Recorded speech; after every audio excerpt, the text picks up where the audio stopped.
Welcome back. A little beef burgundy.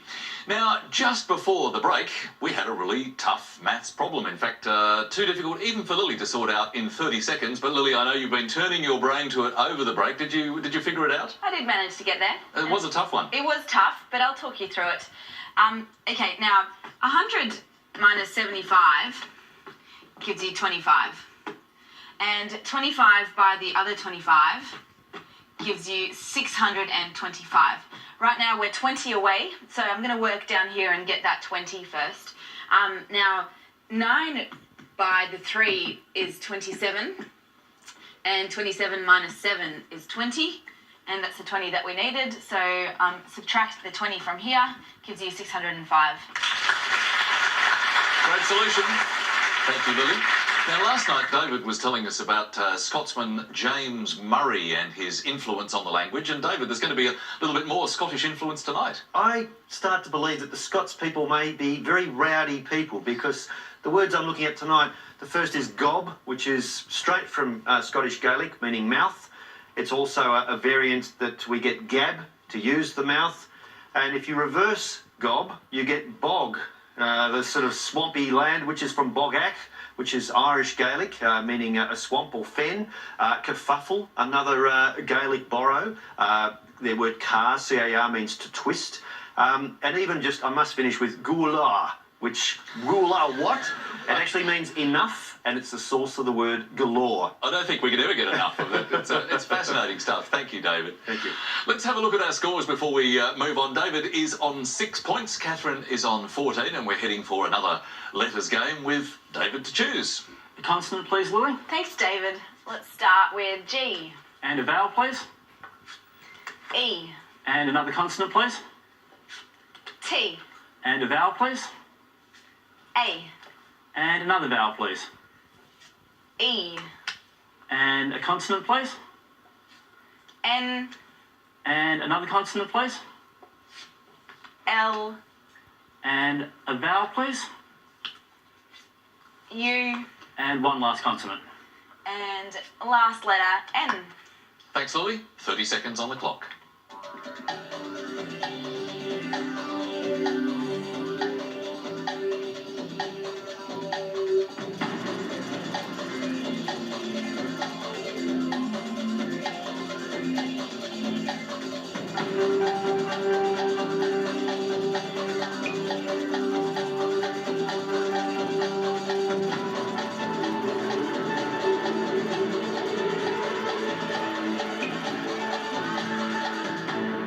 So, David, how many do you think this time? I've got a risky 8. Oh, well, look, fingers crossed. We like risk takers. What about you, Kathryn? Also a risky 8. Oh, risk in abundance over here. Well, let's start with yours. What was yours, Kathryn? Untangle.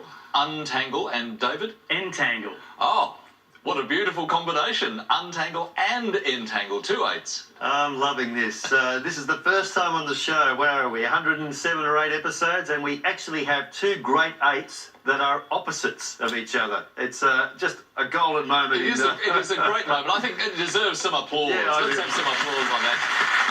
Fantastic to get 2 8s. 2 8s on opposite sides of the dictionary. Very elegant, which is a 7 that I found. But well played, both David and Kathryn. So absolutely superb work from both our contestants. 8 points each. Well, after those double 8s, let's see how we can do in this next letters game. And Kathryn, what would you like this time? I'll start with a consonant. Thanks, Kathryn. Let's start with R. And another. Another R. A vowel, please, Lily. A. Another vowel. O. A consonant. F. Another consonant. P. A vowel. E. Another consonant. S. And one more consonant. And last letter, P. I'll start the clock.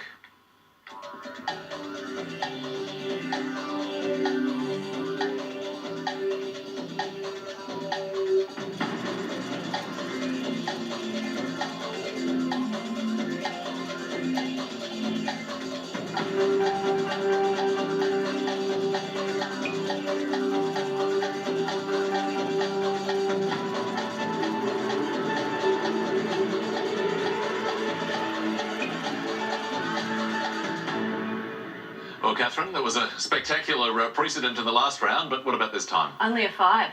Well, that's not too bad. What about you, David? A 7. A 7. Oh, that sounds very hopeful, but let's go to the 5 first, Kathryn. Prose. And yours, David? Rappers. Rappers. Rappers.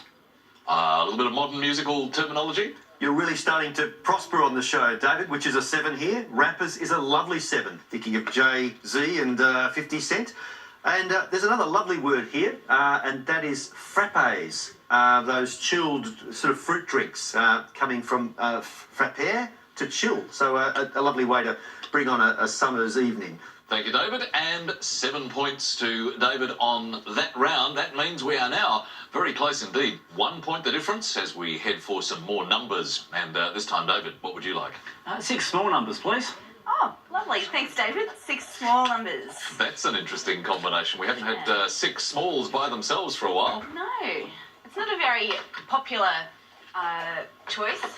Oh, we like a bit of risky behaviour, though. That's right. Our numbers are 10, 4, 6, 8, 6, 4, and the target number is 534.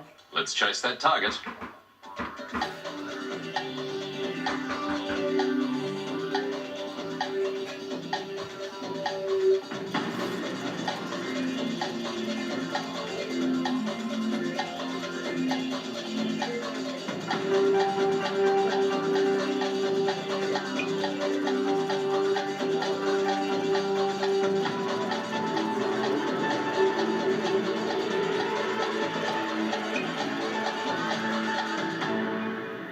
Well, David, a very interesting strategy with the 6 small numbers. How did it serve you?